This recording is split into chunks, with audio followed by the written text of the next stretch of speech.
There is a paradox in life that confuses most and is understood by very few. The strongest person is not the one who expresses the most, but the one who feels the least, not because they are numb, not because they are cold, but because they have trained their mind to rise above the noise of emotion, to remain unmoved by insult, unshaken by loss, and undistracted by praise. To feel less is not to lack compassion, it is to possess control. When we think of strength, we often imagine raw power, loud declarations, physical endurance, or the ability to dominate.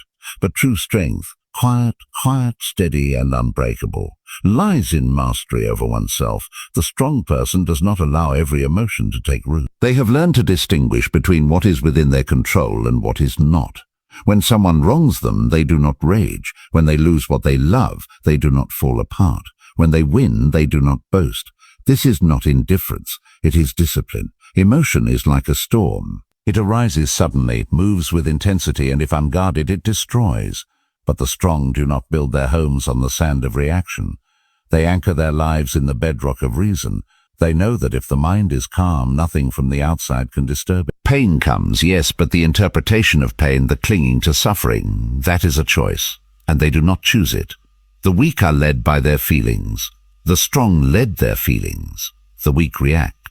The strong respond. The weak are slaves to their impulses. The strong are masters of themselves. It is not that they never feel sadness, anger, or fear. It is that they never allow these feelings to decide the course of their life. Strength is not built in comfort. It is forged in adversity, polished in silence, and proven in risk. The strongest person feels the least because they have already felt deeply and survived it. They have tasted sorrow and chosen peace. They have known chaos and chosen clarity. They have faced betrayal and chosen stillness. They understand that emotion is fleeting, but character endures. That the world will always provoke, but they do not need to be provoked. They have understood that inner peace is not given, it is earned, and it is protected at all costs.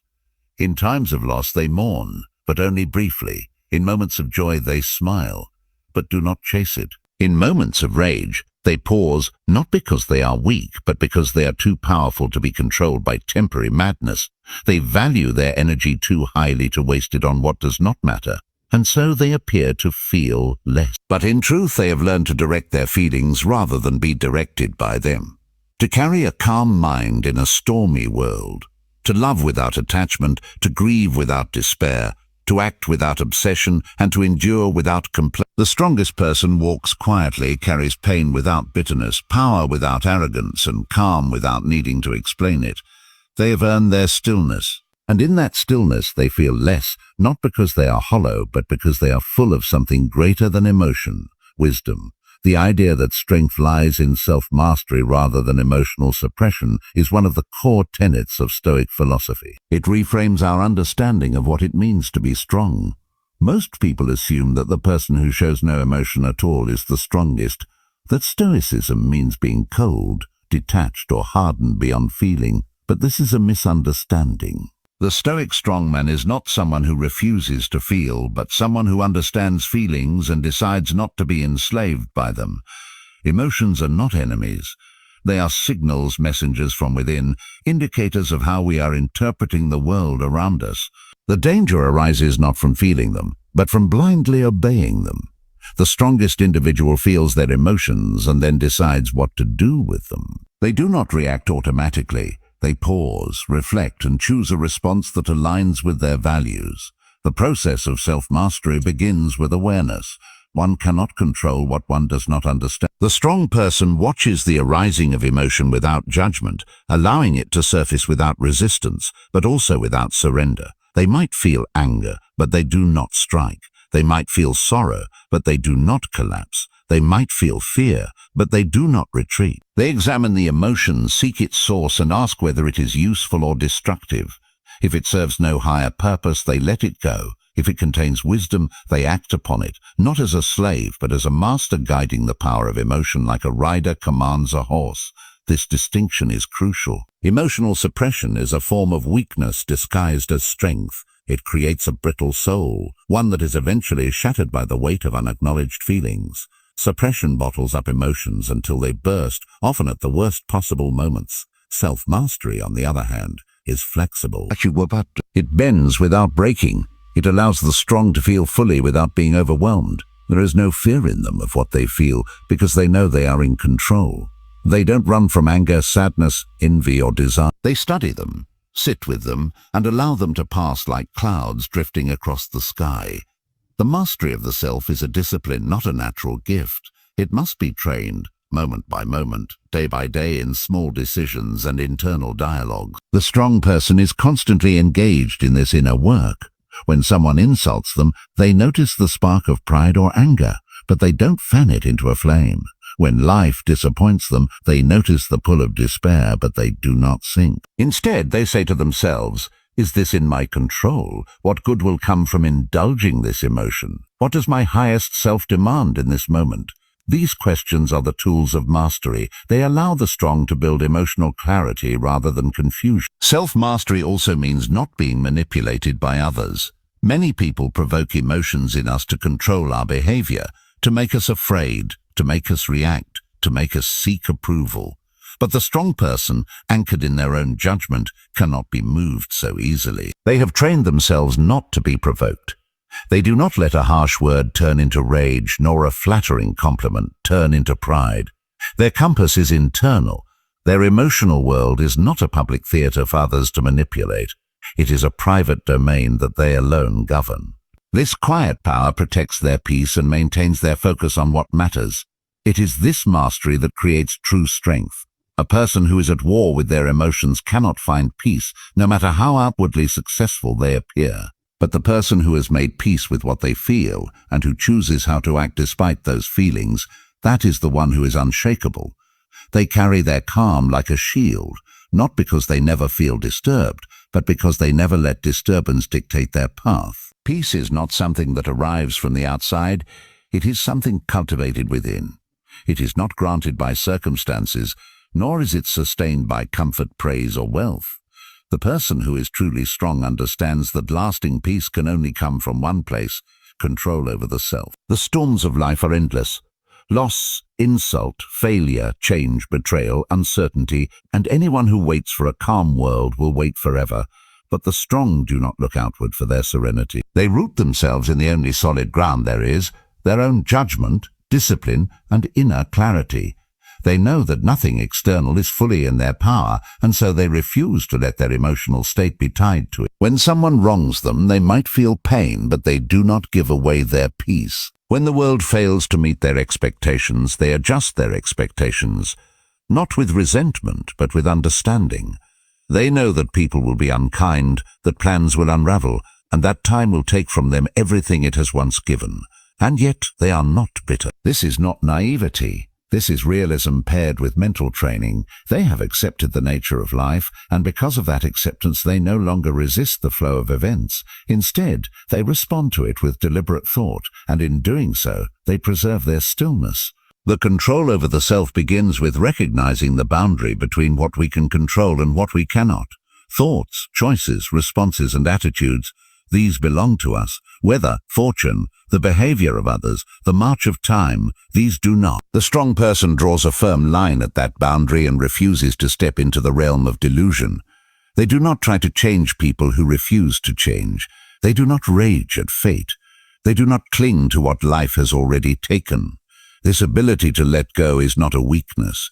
It is a superpower. It frees them from suffering born of resistance, and it brings them back to the only place they can act with strength, the present moment, the inner world, the self.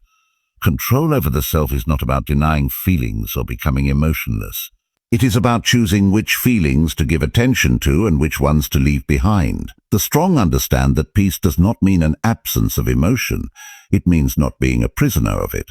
They might feel grief, but they do not drown in it. They might feel anger, but they do not lash out. They might feel fear, but they move forward anyway. They use emotion as information, not instruction. They observe it, reflect on it, and act with wisdom. In this way, they maintain a steady internal state even when the external world is in chaos. This kind of peace cannot be borrowed, faked, or forced. It must be earned through discipline. Every day, the strong practice the art of emotional detachment, not indifference, but space between themselves and their reactions. They train their minds to see clearly and to let go quickly. They do not replay past conversations endlessly. They do not obsess over what might go wrong tomorrow. Their peace is protected by their attention, where it goes, what it feeds, and what it ignores. They guard their thoughts like a fortress because they know that the mind, if left unattended, will create chaos, even in the calmest circumstances. There is great power in this kind of peace. It cannot be stolen by insult, disturbed by chaos, or inflated by praise. It is not noisy or visible to others. It is quiet, internal, and deeply rooted. Those who possess it do not need to prove anything. They are not reactive, because they have already decided who they are and how they wish to live. They do not seek constant validation, because they have already approved of their own conduct. Their control over the self is not a burden, it is freedom. Emotional resilience is not something one is born with. It is forged in the furnace of experience. It is built through adversity, through pain, through moments that test the very structure of the soul. The strongest among us are not those who have never suffered, but those who have walked through suffering, faced it without flinching, and emerged on the other side with wisdom. They have fallen, they have broken, but they have rebuilt themselves with a stronger foundation. Every hardship has become a lesson. Every loss has shaped their character. Every failure has polished their perspective. They do not fear emotion because they have already known its extremes and survived. There is a quiet confidence in those who have endured. They do not need to scream their strength. They carry it in the way they move, the way they speak, the way they respond to crisis without panic.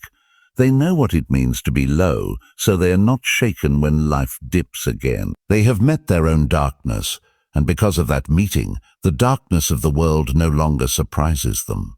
Pain has been their teacher, not their captor. They have felt deeply, not to be consumed, but to understand what it means to rise with a clear mind in the middle of emotional storm. Resilience is not resistance. It is not about fighting every feeling or pretending to be unbothered. It is the ability to allow emotions to move through without letting them take control. The resilient person says, "Yes, I feel this, but I choose not to let it dictate my behavior." It's a quiet negotiation between feeling and reason, between what hurts and what must be done. Resilience says, you may weep, but you will not collapse. You may grieve, but you will still get up. You may be afraid, but you will move forward with steady steps. It's not that the strong avoid the fire, it's that they have learned how to walk through it without being burned by every spark. This kind of emotional resilience is practiced, not proclaimed. It is born in small, unseen decisions, choosing patience instead of anger, choosing silence instead of lashing out, choosing reflection over reaction, choosing to move forward when everything in you wants to give up. These are the acts that strengthen the emotional core. The more they are repeated, the stronger the foundation becomes. Adversity is the weight that builds emotional muscle, and the resilient do not curse the weight. They use it to grow. The strongest person does not seek to avoid difficulty. They do not spend their life trying to make everything easy. They understand that growth requires struggle, and that comfort breeds weakness if it is all we know. They do not complain when life gets heavy. They adjust their grip, remind themselves why they endure, and keep going. They see hardship not as punishment, but as preparation. Every difficulty is another chance to test the strength they've been building, not for show, not for applause, but for their own inner peace and unshakable composure. Emotion, when untamed, can feel like a wave that crashes without mercy, but the resilient do not build sandcastles on the shore. They anchor themselves deeply, so when the tide rises, they remain upright. Their hearts may tremble, but their minds do not waver. They have trained themselves to ride the wave, not be drowned by it. They understand that all feelings pass, joy, sorrow, anger, fear, and that what matters most is what remains when the feeling has gone. In that clarity, they find their strength. In that space between emotion and action, they take control. Their resilience is quiet, steady, and earned through every moment of choosing reason over reaction.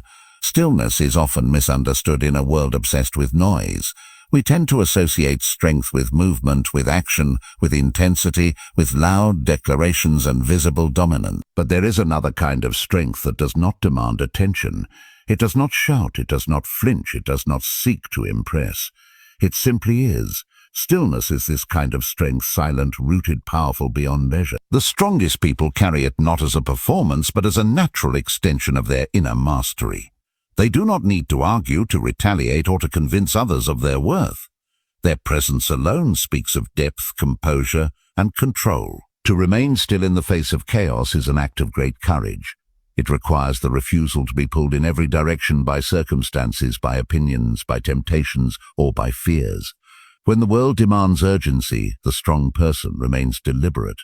When others panic, they breathe. When emotions surge, they wait. This kind of stillness is not passive, it is intensely active. It is the result of constant self-discipline and clarity. It is the ability to sit with discomfort without trying to escape it, to listen without needing to respond, to observe without being consumed. Stillness is not the absence of emotion, but the space that allows emotion to be observed. It is not that the strong person doesn't feel the pull of anger, the heat of frustration, the sting of betrayal. It's that they know how to pause before acting, to allow the moment to pass through their awareness without being driven by it. In that space, they find the freedom to choose a response that aligns with reason and virtue rather than instinct or ego. This is the true mark of strength, not in suppressing emotion, but in not being ruled by it. The one who practices stillness becomes a mirror to the chaos around them. Others might lash out, stumble, shout, or collapse under pressure, but the strong remain unmoved. This is not because they don't care, but because they know that movement without wisdom is wasted energy. They have learned that rushing to respond often leads to regret. So they watch, they listen, they weigh, and when they move, it is with precision. Every step is intentional. Every word is chosen. Every decision is filtered through clarity rather than confusion.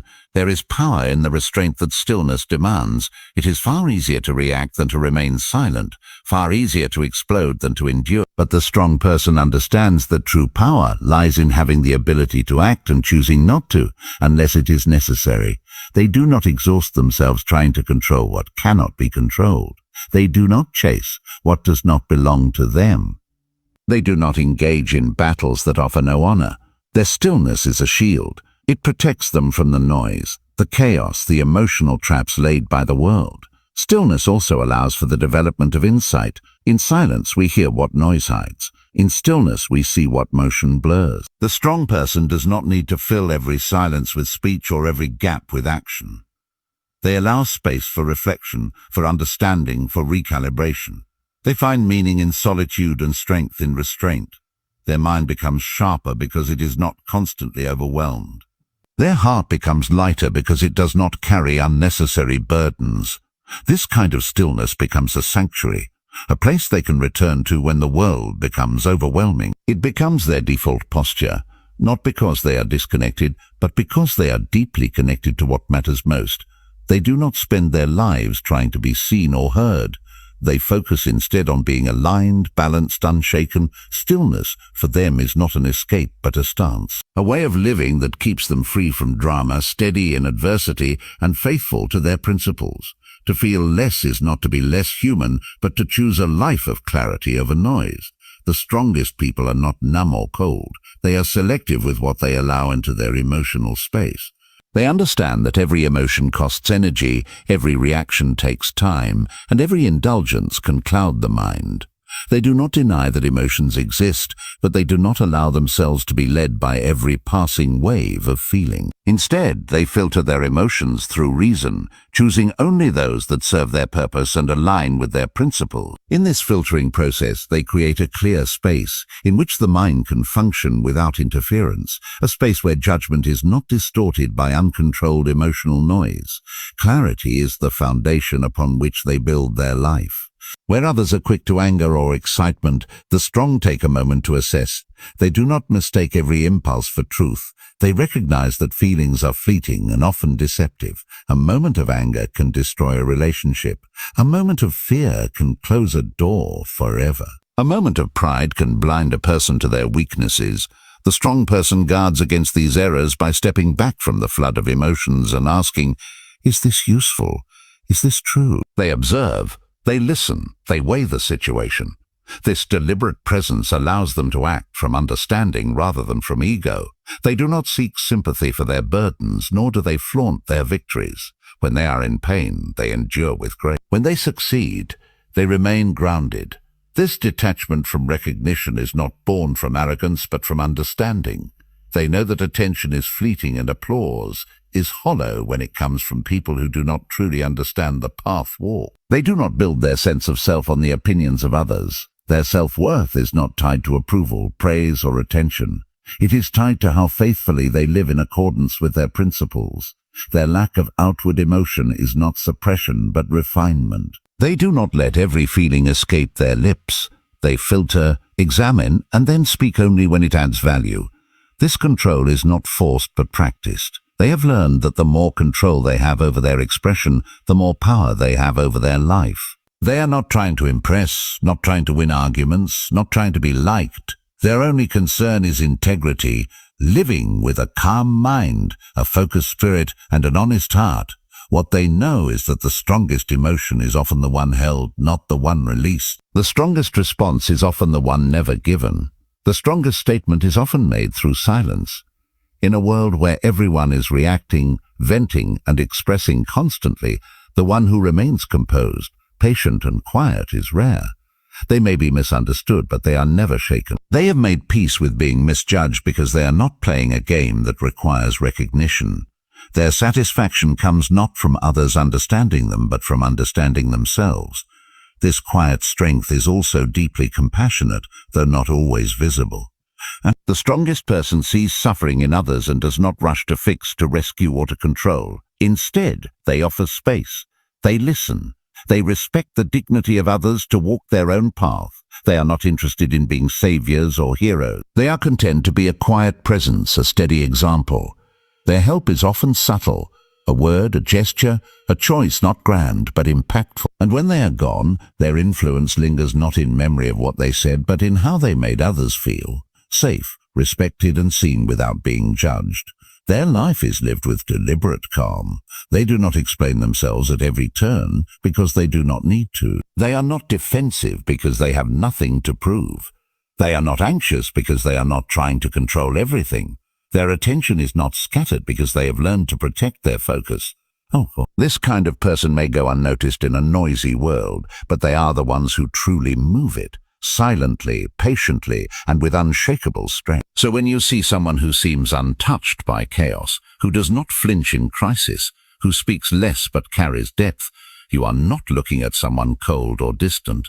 You are witnessing someone who has done the work within. They have built a fortress of discipline, of perspective, of stillness. They do not need to feel everything to know what matters. They do not need to react to prove their strength.